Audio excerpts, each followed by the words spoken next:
Podemos. Olá, eu sou o Jefferson da Fonseca e hoje no nosso Sempre um Papo eu tenho aqui a alegria, tenho em mãos Cinema Fantástico Brasileiro, 100 filmes essenciais.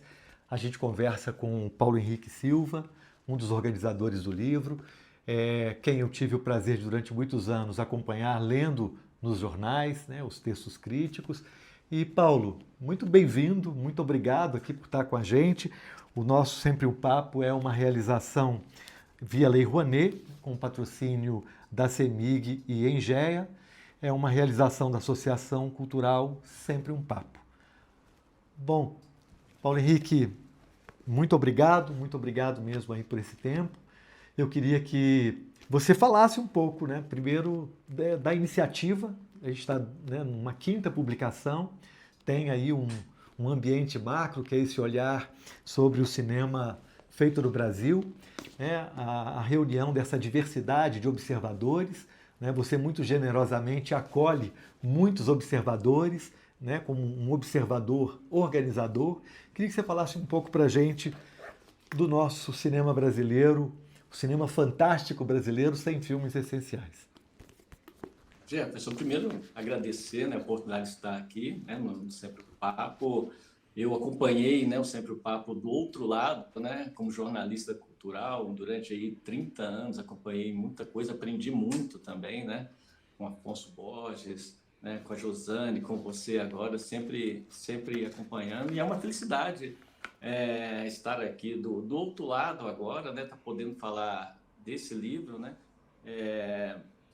que trata de duas questões fundamentais, né? Em primeiro lugar, sabe, Gerson? Acho que é o exercício, né, da crítica de cinema, o lugar, né, do exercício da crítica de cinema no Brasil, um livro todo feito por 100 críticos, né? Mais de 100 críticos, pesquisadores, professores e do Brasil. E o segundo ponto é essa questão que a gente vem trabalhando, né? A quinta publicação já, que é a questão dos formatos e do gênero, né? E esse gênero, o cinema fantástico, Jefferson, é muito especial para a gente, porque até há pouco tempo não existia. As pessoas desconheciam completamente que esse gênero existia no Brasil, né? Para a gente era só o cinema americano, o cinema hollywoodiano, que poderia fazer filmes de fantasia, poderia fazer filmes de ficção científica, filmes de terror. Aqui não. No máximo, Zé do Caixão, né? Que para muitos era uma figura meio ímpar, né? Insólita ali, conquistando aquele lugar desde a década de 60, né? Fazendo um personagem tão icônico, importante, né? Que é o Zé do Caixão, que estampa a nossa capa aí, né? Do livro, não por acaso, né? Então, durante muito tempo, a gente viveu essa ideia de que não fazia esse tipo de cinema no Brasil. Esse gênero praticamente inexistia, né? O que, na verdade, é um erro, né? Quando a gente pesquisa, esse gênero começou lá com o cinema brasileiro mesmo, né? Com os primeiros movimentos, os primeiros filmes, né? Só que muita coisa se perdeu também aí, sabe, Jefferson? 10% da produção brasileira da época, das primeiras décadas do século passado, se perdeu, né? 90%, aliás, se perderam, né? E 10% ficou. Então, muita coisa que foi feita nesse estilo fantástico também não chegou, né? Para a gente, não sobreviveu, vamos dizer assim. Mas o grande problema mesmo para a gente não entender que a gente já fazia esse gênero aqui no Brasil é porque a gente tinha uma peculiaridade, tem essa peculiaridade ainda, de mesclar esse gênero com outros, entendeu?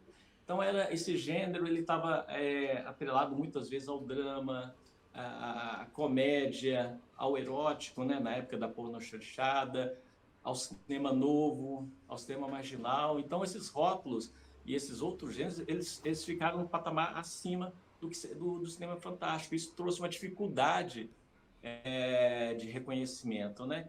E no livro, para você ter ideia, o primeiro filme listado aí nesse livro é de 1936, O Jovem Tataravô. Muito tempo lembrado como uma comédia, né, da Cinédia, com números musicais, né? E ele ficou muito nesse panteão aí, sabe? Das comédias, da cinédia.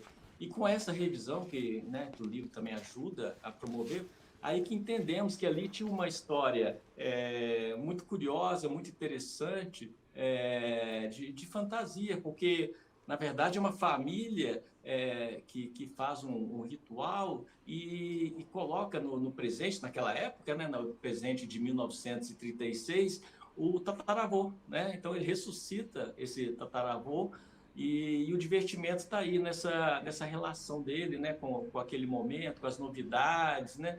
E ele se mostra muito mais ousado, inovador que as pessoas da época, né? A graça do filme é essa, né?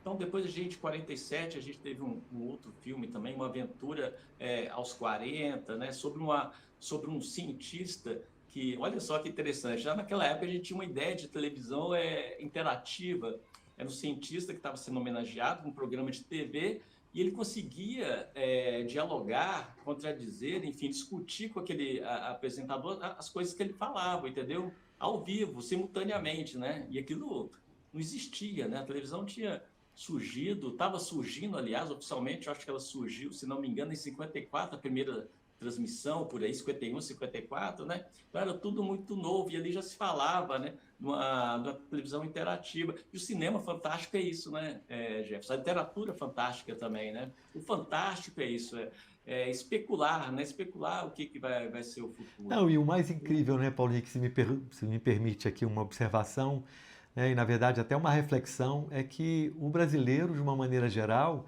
ele vive no limite da realidade o tempo todo, né?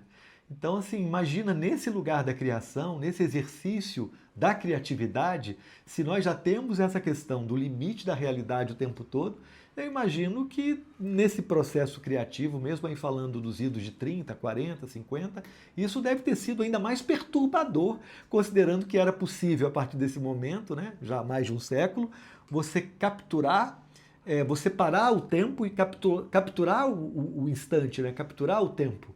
Eu imagino o quanto isso deve ter sido provocador em toda essa pesquisa, em todo esse trabalho, que você identificou coisas assim. Verdade, muito, muito. Assim, a gente, no início, falar bem a verdade, Jefferson, a gente fala assim, será que a gente vai conseguir achar 100 filmes? A gente vai poder falar de 100 filmes seguindo um processo, né? A dinâmica dessa coleção. A gente começou essa coleção em 2016, com os 100 melhores filmes brasileiros, né? A partir da Associação Brasileira de Críticos de Cinema, né? Na época, eu era presidente, fui presidente da associação de 2015 a 2019, né? E já entrei com essa preocupação, a gente até um pouco antes estava falando disso, né? Da dificuldade de encontrar, naquela época, né? Os espaços para crítica estavam sendo esvaziados, estava tendo uma mudança no jornalismo muito grande, até por causa da chegada da internet. Então a gente começou essa série, né, de publicação de livros junto com a editora Letramento, que é daqui, né, de Belo Horizonte. O Gustavo Abreu, que é o diretor da editora, na época ele me procurou, falando assim, olha, tem um livro muito interessante chamado 1000 Filmes para Ver Antes de Morrer. Não sei se você já conhece esse trabalho, sim, né? Na verdade, são vários textos, né, de diferentes autores, chamando atenção para, né, para 1000 filmes diferentes, né? Então, foi aqui o nosso ponto de partida, mas a gente fez o nosso jeitinho, né? A gente fez uma eleição, escolhemos entre os associados, os convidados, 100 melhores filmes, né, de todos os tempos. E foi aquele burburinho, né? Esse tipo de eleição, além de chamar de lista, né? Além de chamar muita atenção, as pessoas gostam, né? Porque acaba servindo de guia, né? Para as pessoas que querem se aprofundar num determinado tema, né? Assim, não é muito feito, né? Porque precisa envolver muita gente, precisa ter gente ter conhecimento, né? E a gente tinha essa matéria-prima, né? Na associação, afinal a gente é uma associação nacional, né? Criada até recentemente, em 2011, mas que reunia críticos do Brasil inteiro. Então a gente tinha isso em mão, essa matéria-prima. Então a gente conseguiu eleger e foi um burburinho danado, e o que gerou outras, né, outras publicações, melhor documentário, os 100 melhores documentários, os 100 melhores curta-metragens, Jefferson. Depois a gente fez de animação. E o de animação foi bem bem divertido, porque quem nos procurou foi a Associação Brasileira de Cinema de Animação, que na época, 2018, se não me engano, estava completando o centenário da animação brasileira. O primeiro filme foi Kaiser, né?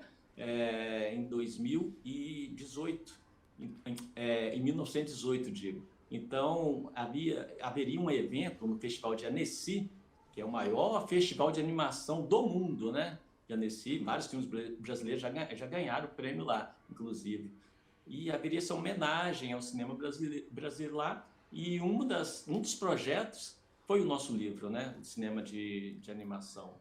Então, isso foi uma grande alegria para a gente, mas o grande desafio mesmo está sendo esse, Jefferson, é o cinema fantástico, né? Como eu falei, não há muito conhecimento, há um desconhecimento da própria crítica de cinema, né? Então, foi uma grande descoberta para a gente e para o público também.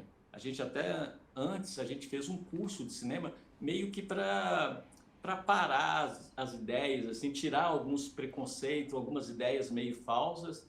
A gente chamou alguns especialistas, né, do Brasil que estudam isso a fundo, fizemos esse curso meio que para todo mundo ter uma ideia do que é esse cinema fantástico, como que ele funciona, né? Até isso eu tinha pontuado aqui para conversar com você, para tentar entender melhor como foi isso. A partir desse curso, vocês tiveram acesso no exercício desses textos críticos em relação a esse trabalho, e dessa coletânea surge então o cinema fantástico, os 100 filmes essenciais?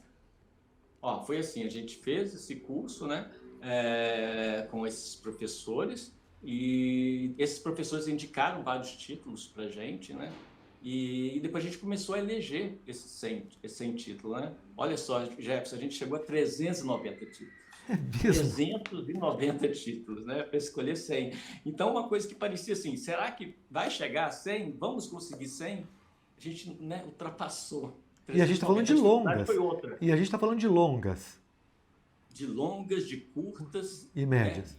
Sim. Isso. Então, mas é preciso assim, entender o cinema fantástico, tem um tripé, né? Que é a fantasia, a ficção científica e o horror, né? Esses três gêneros estão sob o guarda-chuva do cinema fantástico, né? Sim. Então, por isso que a gente muitas vezes assim, mas isso é cinema fantástico? Não é, né? Às vezes uma animação, por exemplo, A Princesa e o Robô, do Maurício de Souza, lançado lá na década de 80, uma das primeiras animações em longa-metragem do Brasil, é sim um cinema fantástico, porque lida com a questão da ficção científica, lida com a fantasia, né? Outro exemplo, Jefferson, é o filme dos Trapalhões, né? Você tem mais ou menos a minha idade aí, eu acho que você viu muito filme dos Trapalhões nos cinemas, ali no Paulo Cine Henrique, Odeon, Paulo no Henrique, no Cine Royal. Brasil foram os Trapalhões que me trouxeram para a arte de uma maneira geral, porque eu me lembro de uma promoção dos Trapalhões do Planalto dos Macacos, ou do Planeta dos Macacos, e eles usaram alguns atores vestidos de macacos, eles estavam espalhados no Cine Brasil. Eu era criança e de repente meu irmão se perdeu e veio chorando no colo de um daqueles macacos, daqueles atores. Isso ficou uma imagem por anos na minha vida, e eu sempre fiquei esperando ali julho, até contei isso no, no, no, no filme. Gente, nós tivemos agora recentemente um filme que contava, que resgatava um pouco essa questão do cinema no Brasil, e eu contei essa passagem pelo Cine Brasil, e justamente com os Trapalhões, que não deixa de ser um cinema fantástico, né? Exatamente. Olha só, aquele filme eu vi no cinema também, né? Em 78, 79, por aí, né? Meus pais levaram, ainda muito pequenininho ainda, para ver Os Trapalhões e as Minas do Rei Salomão, uma das maiores bilheterias do cinema brasileiro até hoje, né? Um sucesso fenomenal na época. E eu lembro que, como, né, seu irmão tinha uma bruxa, eu até esqueci o nome da atriz agora, mas era uma atriz famosa da época, né? Assim, era perturbador, assim, era uma bruxa mesmo, você tinha medo, né? No filme dos Trapalhões, você estava com medo daquela bruxa de 200 anos, que ela pegava a vassoura, percorria, né? Viajava, ia até lá no Didi, que nem era o Didi, né? Era o personagem, chamava, acho que era Pilo, né? Era o Pilo, personagem do Renato Aragão. Então, e eles buscando lá as minas do rei Salomão, aí tem um momento que ele chega numa ponte. De um lado, se você cair dessa ponte, você rejuvenesce, quase que vira um bebê. Aí do outro lado, se você cai, você envelhece, né? Então, isso tudo são elementos, né, do cinema fantástico, do cinema de fantasia, né? Eu lembro também que é uma cena muito emocionante, eu chorei muito, porque o cachorrinho, né, que acompanha o Pilo, ele morre. Mas aí ele descobre um pozinho mágico, que faz o cachorrinho ressuscitar. Então, assim, esses elementos, Jeff, estão presentes em muitos filmes brasileiros, só que a gente não conseguia identificar isso, só colocando isso nas costas do Zé do Caixão, do José Mojica Marins, né, que realizou 10 filmes com esse personagem, assim, e foi mundo afora, né? Lá fora ele é conhecido como Coffin Joe, né? Sim, E imortalizado, não é? recentemente, exatamente, recentemente os filmes deles foram remasterizados por distribuidora lá fora, né? No exterior, que eram 10 filmes, é difícil você fazer esse trabalho de recuperação e preservação, é muito dinheiro, né? Aqui no Brasil é mais raro ainda, né? Então isso foi feito lá e reconhecimento ao trabalho, né? Do Zé do Caixão, que não está aí em pé de igualdade, claro que nas devidas proporções, a gente está falando de mercados diferentes, mas ele aí é o nosso Fred Krueger, é o nosso Jason, né? Enfim, ele tem uma importância, ele é cultuado no mundo afora, né? A gente estava falando um pouquinho antes também, Paulo Henrique, eu queria que a gente dividisse aqui com quem está vendo a gente, essa questão da importância, da valorização do texto crítico na formação, né, dos novos, na verdade, na formação do sujeito, na formação do indivíduo, né? A gente tem perdido cada vez mais espaço, ainda que tenha acesso é, mais facilmente aos textos, mas por outro lado a gente também acabou dando acesso a muita gente equivocada, com todo respeito, né? Absolutamente qualquer, um que tem a sua opinião, posta ali e faz. E a gente está falando aqui de um estudo e de um aprofundamento com critério, né? A gente está falando enfim, de um cuidado com a memória, a gente está falando com o patrimônio, a gente está falando com tudo isso. Que caminhos a gente vai ter ou a gente tem hoje para essa valorização do texto crítico, além das publicações, além das associações, né, do que se discute na academia, enfim. Mas a gente tem um novo caminho, um outro caminho para ter acesso a textos mais cuidadosos, com mais facilidade, o que vai substituir como a gente via e a gente esperava o dia seguinte para ler, né, o nosso crítico, o nosso jornalista preferido ali, sabia que ele tinha ido, estava esperando o bonequinho ficar de pé, sentado, ou enfim. Como é que a gente pode lidar com isso hoje e separar o joio do trigo?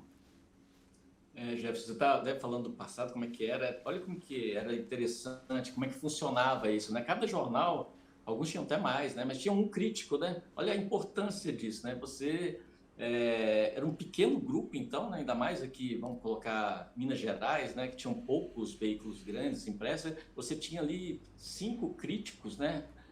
Então, você tinha como é que eu vou dizer, um certo poder ali, você tinha uma autorização, né? Do jornal, né? Eu acho que você virava crítico dessa forma, sabe, Jefferson? O jornal te autorizava, acho que era o maior aval. Se você estava ali escrevendo todo dia, continuadamente, você era, sim, um crítico. Porque para chegar nesse lugar, né, você suplantou muita gente, né? Você mostrou um merecimento para estar ali, um conhecimento, né? Um conhecimento de causa para poder estar nesse lugar, né? Aí, com o passar dos anos, o jornalismo cultural ele foi se modificando, principalmente com o advento, né, da internet. Os cadernos foram diminuindo, o crítico de cinema já não fazia tanto parte integrante assim, né, da redação, né? Que você trabalhava dentro da redação, você estava ali, né? Aí muitas vezes ele acaba virando um colaborador apenas, né, do veículo, e fica uma coisa meio à parte, né, desse veículo.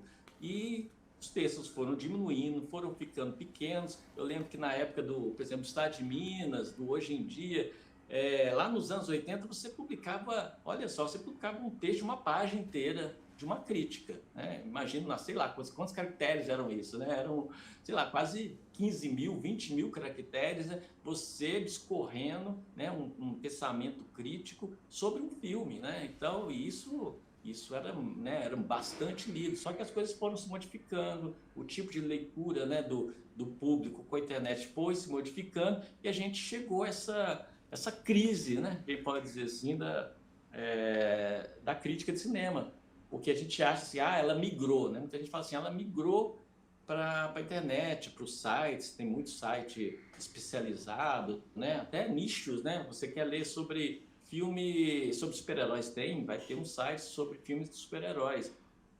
Filmes protagonizados por mulheres, tem um site assim, nesse formato, né? Isso é interessante, isso é muito rico. Mas o que acontece, Jefferson? Isso é mais feito assim, sem qualquer recurso, sem qualquer subvenção, né? Então, a duração desses espaços, desses sites, é bem efêmera, então ela não dura, né? Então esses espaços acabam se perdendo e a gente acaba chegando a um outro lugar, né, que é muito pouco discutido, é que esses sites desaparecem de repente, né? A gente acha que eles estão ali na internet, é um capa-sempre, não, de repente some. A gente tem um exemplo aqui do Sid Nader, que ele tinha um site chamado Cine Qua Non, e ele faleceu. Ele era o único cara, na época, que escrevia, olha só, Jeff, ele ia nos festivais de cinema para escrever sobre curta-metragem. Cada curta-metragem que ele via, ele escrevia. Então, os curta-metragistas ficavam, assim, felizes, né? Ficavam animados, porque, ainda mais hoje, não tem espaço para esse tipo de filme, né? É mais o longa e o longa mais comercial possível, né? Então, no site dele, ele sempre fazia assim, avaliações grandes, criteriosas sobre os curtas, né? E onde estão esses textos hoje? A gente não sabe, se perdeu, né? A gente tenta recuperar no computador dele, com a viúva, enfim, mas não tem mais esse site. Então é um mito aí, né, de que a gente acha que isso vai ficar, né, na nuvem, mas não, né? Acaba se perdendo também.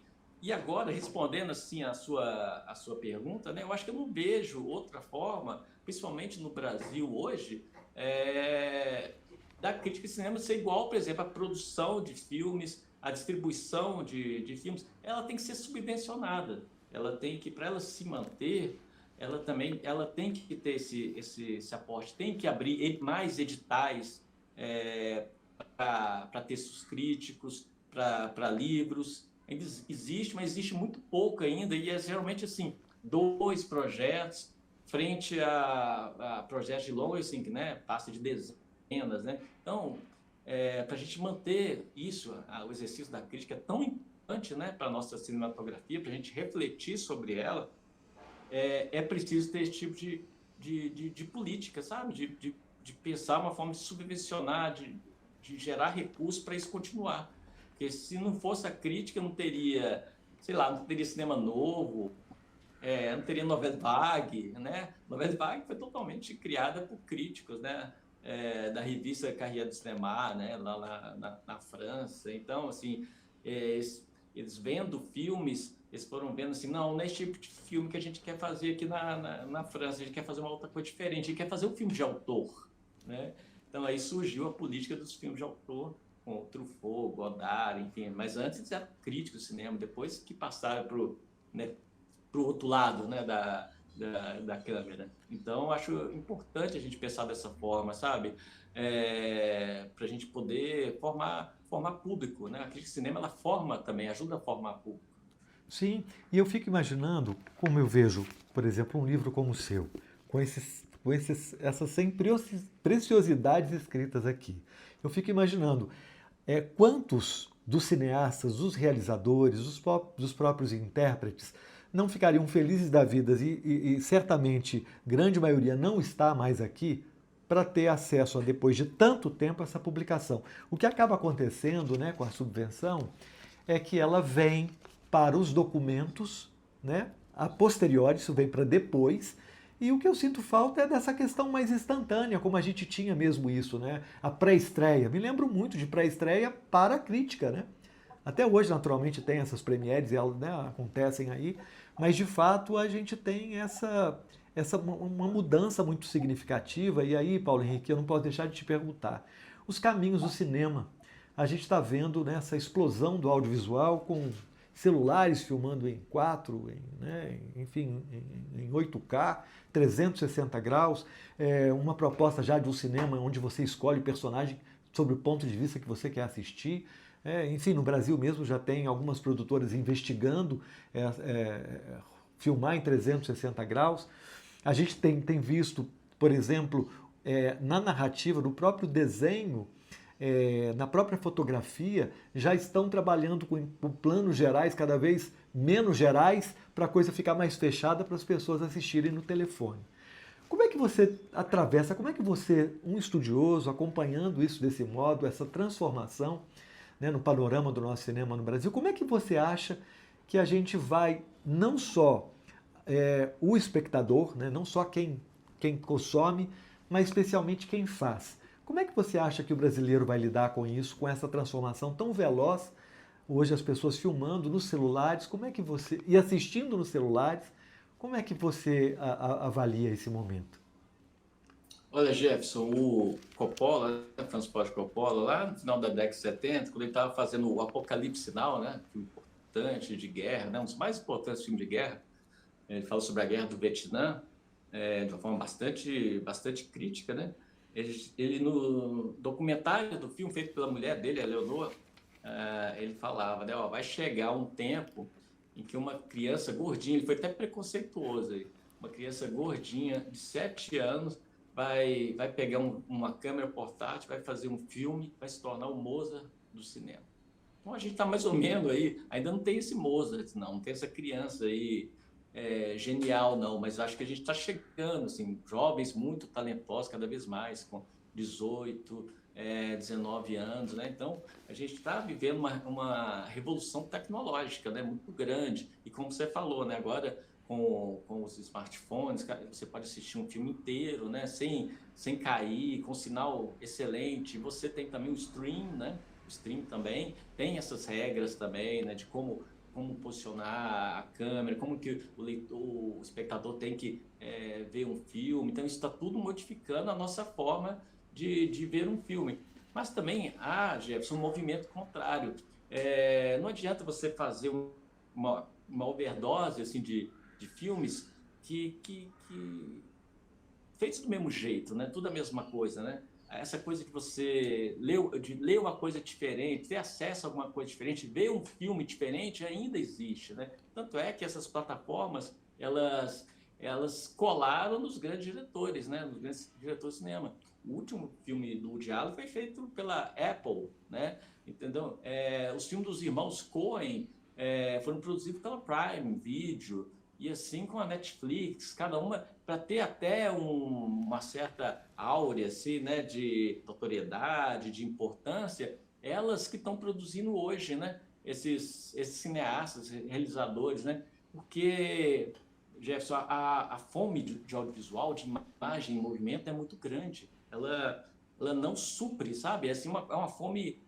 É uma fome incessante, né? E aí que o Brasil tem que entrar mesmo, sabe? De fato, os governos, enfim, subvencionarem esse momento, a Ancine, né? Que é a nossa Agência Nacional de Cinema, olhar para isso também, para os vários tipos de cinema, porque existem plataformas diversas, enfim, canais diversos, e tudo isso está querendo imagem, coisas diferentes, coisas novas, né? Então, acho que é muito importante o Brasil marcar presença nisso, através de animações, como tem acontecido. O Brasil tem sido bastante premiado em animação, séries de TV, né?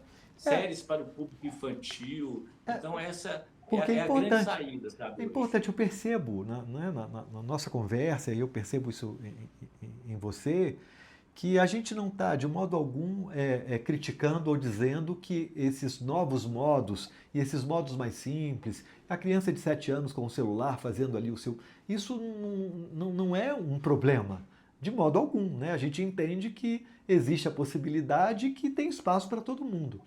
A questão é só mesmo aquele modo, e o modo que nós conhecemos do cuidado, do contexto e da reflexão desse lugar do cinema, porque é isso, né? O que separaria uma crítica boa de uma crítica ruim? Quando a gente fala em contexto, e aí por favor me corrija ou me explique melhor, a gente está falando do texto crítico, no seu ambiente, no seu macro, a gente está falando de contextualização, a gente está falando não só da questão do critério artístico, de feitura, dessa questão, dessa qualidade, mas existe uma questão de uma influência ou de uma contribuição daquele sujeito ou daquele determinado grupo ou daquela obra para o mundo em que vivemos, não é isso? Exatamente. Eu costumo dizer assim, crítico não tem diploma, né? Não tem curso, né, para exercer a sua atividade. Você pode fazer, claro, jornalismo, pode fazer letras que vão te ajudar, mas nada assim vai te contar que você vai ser um grande crítico de cinema, né, que vai responder a todas as necessidades, né? É um pouco a sua própria história, a forma como você absorve a cultura, né? É um pouco, Gerson, assim, a gente acaba fazendo uma autobiografia. E isso Luiz Zanin escreve num livro que a gente publicou recentemente, chamado A Arte da Crítica. Ele fala, a gente faz um pouco de autobiografia também nesses textos críticos, né? Claro que a gente não pode exagerar, mas a gente tá projetando naquele filme muito do que a gente aprendeu, absorveu de conhecimento, né? E claro que com certos rigores, né, de história de cinema, né? Você precisa saber da história do cinema, saber da história de cultura. Então a gente amarra tudo isso e você tem um texto crítico, né? Dá Então por para isso dá que para dizer que o texto crítico é uma confissão. mas é quase isso, a gente pode dizer, né? A gente está falando muito da gente, né? Nesses textos, né? É muito da gente, assim, são únicos, né? Esses são praticamente únicos. Claro que tem algum texto que segue umas regrinhas, assim, bem do new journalism, né? De textos padrões, de como você... no primeiro parágrafo você faz um lead, despertador de interesse, ali no segundo você discute um pouquinho da história, depois faz uma conclusão, se o filme é bom ou ruim, né? Isso é o que a gente não quer fazer, né? O crítico de verdade ele não quer fazer, ele quer ter espaço, ele quer pensar, ele quer argumentar, ele quer discutir com você, leitor, né? Por que esse filme é bom, por que esse filme é ruim, né? Acho que mais, né? Mas Não, é tudo assim, igual eu tô te falando, é tudo muito estável, né? Nada não, e eu fico, muito, e muito palpável. você falando me vem à cabeça um encontro de sistemas, né? O cineasta ali pegou Sid Field e aí ele montou ali um roteiro esquemático e aí também aí o trabalho é exibido, aí o jornalista recém-formado entra ali, o editor pede para ele 50 linhas daquilo que ele viu, né? Porque caiu um calhau, isso na nossa época, né? Hoje não tem mais. Caiu um calhau, aí pede para ele 50 linhas. Mas não, você foi ao cinema? Fui. Eu vi isso acontecer algumas vezes. Então escreve aí para mim sobre o filme que você viu. E aí eu fico imaginando o esquema em cima do esquema, né? Porque aí o roteirista teve ali a sua linha, né, o seu roteiro esquemático, aí também esse observador vem ali com o seu esquema, né, apresenta ali um primeiro parágrafo, um lead, uma abertura dizendo que se trata aquilo, desenvolve e faz o fechamento. Não dá para deixar de entender a crítica como uma opinião assinada, né? Como esse olhar, a gente estava falando quase confessional, porque você escreve do que você sente, né? Você não vai escrever. Até acredito que alguém, em algum momento, tenha até mudado de opinião em cima de um outro texto que leu. Porque é possível que isso tenha acontecido, né? Saiu com uma impressão, mas aí foi ler e leu e leu e leu e falou: caramba, mas é isso, agora isso aqui conectou aquilo que eu não tinha entendido, porque tem uma lógica por trás. Então, aí eu volto na minha pergunta para você sobre o que seria uma crítica boa e uma crítica ruim. Não necessariamente boa e ruim né, do objeto, mas nesse lugar, como é que você nos ajudaria, e quem está vendo a gente, a separar um pouco mesmo isso? Olha, não é por esse caminho, e eu tenho lido muito sobre o nosso novo Coringa. E essa minha provocação é muito por causa disso. Porque eu li coisas, nem parece o mesmo filme que eu vi. Eu já vi 2 vezes e quero ver de novo, porque a sensação que eu tenho é que todo mundo ficou amarrado nessa coisa do musical e nessa coisa de uma expectativa e está todo mundo detonando, né? Muita gente detonando o trabalho, e eu tive uma visão completamente diferente daquilo. E aí eu queria tentar separar as críticas boas que eu li das críticas ruins que eu li e não entendi. Me É ajuda, por verdade. favor. Assim, é uma opinião minha, tá? Assim, outros podem discordar, você pode discordar, mas eu acho que a boa crítica é aquela que não emite juízo de valor. É aquela que não vai te dizer com todas as letras assim, ó, esse é o bom filme. Tipo o que você falou no início aí, aquele bonequinho do Globo, que, né, Sim. tem o bonequinho que está em Que pé, batendo dormia, né? Que palma, dormia. outro que dormia, outro que estava sentado, só acompanhando, aborrecido, né? Eu acho que a grande crítica é essa, é aquela que você lê, você entra dentro do funcionamento do filme, você entende por que você teve, você retirou aquelas impressões do filme, né? Muitas vezes você não gostou do filme, mas por que eu não gostei do filme? O que me incomodou? Ah, me incomodou o roteiro. O roteiro é muito vago, né? O roteiro é a história. O que no roteiro? O que não funcionou ali? Qual personagem que de repente entrou ali que fez o ritmo cair ou que a narrativa foi para um lugar e fez a narrativa cair? Eu acho que a boa crítica ela consegue clarear isso. A crítica é um farol, né? Eu acho. Ela ilumina, né? Aqueles lugares ali para a gente chegar no porto seguro. E estabelece também as crises, né, para gente, né? Mostra questões que a gente não tinha percebido, né, no filme. Então, assim, poxa, é isso mesmo.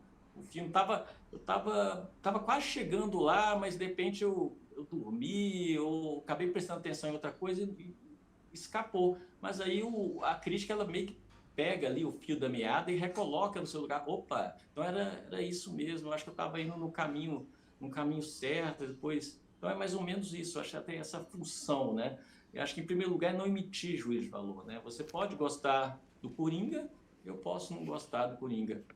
Mas eu vou defender seu ponto de vista se você conseguir apresentar isso, me explicar como, dentro do musical, da história do musical, né, de tantos anos, décadas de musical americano, como é que o filme Coringa ele se apresenta, como é que ele faz essas referências, como essas referências elas vão surgindo no desenrolar do filme e que combinam com esses personagens, esse casal, né, da Arlequina com o Coringa, o que isso transforma no final, o que significa o fato no seu imaginário, o Coringa entrar nesse universo musical. O que representa isso? Né? Então, acho que é mais ou menos por aí. Você não precisa dizer que é bom ou ruim, né? Você pode tentar explicar por que não funcionou no filme. E voltando ao cinema essencial, né, que é a origem dessa nossa conversa, a gente poderia também dizer, Paulo, que essa distorcer a realidade, como o teatro do absurdo, né, que transforma um pouco, traz essa realidade de um modo ampliado, aumentado na sua máxima possibilidade, para fazer com que você enxergue aquilo que está tão na sua cara e você não vê. A gente pode dizer que o sistema essencial faz isso com quem está vendo também, é um modo de, para além da fantasia, né, para além dessa questão toda, né, da magia ou do horror, mas a gente também pode dizer que é ampliar um pouco esse seu olhar e fazer com que você enxergue com uma lupa aquilo que você ainda não tinha visto. Ah, completamente, Jefferson. Acho que você acertou aí no alvo, aí, porque talvez mais do que muitos dramas comuns, mais do que muitas comédias rasgadas, enfim, eu acho que o cinema fantástico ele consegue te falar de coisas muito atuais, assim, né? De uma forma diferente, né? Através de uma analogia, né? Através de um futuro. Você está falando de um futuro, especulando no futuro que de repente ele é o agora, que é o que está acontecendo, é a ascensão do totalitarismo, né? Muitos filmes já apontavam para esse tipo de caminho, né? E o cinema ele permite isso, né? Montar essas alegorias, montar essas metáforas, né? E a gente no cinema brasileiro isso é muito forte, né? Então a gente tem desde, sei lá, O Quinto Poder, né? Que na década de 60 era um filme de ficção, mas fortemente político, né? Porque ele mostra os alienígenas meio que tomando as instituições, né? Principalmente a TV, né? Lançando mensagens subliminares, enfim, né? Era muito a ver com a época, né? Aquela época, né? O poder da comunicação, de você ter o controle ali né? Você ter a censura, enfim, naquela época era muito forte, a ditadura censurava tudo e, ao mesmo tempo, ela estava incentivando a televisão, a TV, né? Colorida, enfim. Então, você ter esse domínio aí dos meios de comunicação era fundamental. E esse filme, O Quinto Poder, já falava sobre isso, né? Então, você tem filmes assim, até que a gente tem no livro, um artigo, Jefferson, que é pegando o horror social. Vários filmes recentes vão por esse caminho, sabe? Filmes de Juliana Rojas e do Marcos Dutra, são muito, assim, quase todos os filmes deles vão muito nessa pegada. Eles vão lá pegam, por exemplo, um lobisomem, um fenômeno assim mal explicado que chega ali e que incomoda, provoca aquele estranhamento. Quando você vai ver, aquele estranhamento, na verdade, é uma coisa muito interior, uma percepção sua do incômodo que você está dentro daquele lugar, daquela sociedade, sabe? Um deles é o Trabalhar Cansa, né, que está na lista aí dos 10 melhores, está na linha de frente aí. É um filme bastante atual, né, que fala do hoje, né, desse cômodo, desse lugar aí, talvez, da classe média hoje. Paulo, eu adoraria conversar mais com você, mas eu queria, para quem está vendo e ficou com muita vontade de conversar um pouco mais, de repente fazer alguma oficina ou algum curso livre seu e ter acesso ao livro, queria que você falasse para a gente se tem alguma na agenda, se já tem alguma oficina programada e aonde o nosso espectador aqui consegue o cinema fantástico brasileiro sem filmes essenciais. Bom, o livro ele está disponível no site da editora, né, da editora Letramento. A gente tem promovido alguns lançamentos, né, a repercussão tem sido sensacional, né? A gente vê como tem fãs, né, de cinema fantástico no Brasil afora, que quer conhecer essa cinematografia, esse tipo de cinema, né?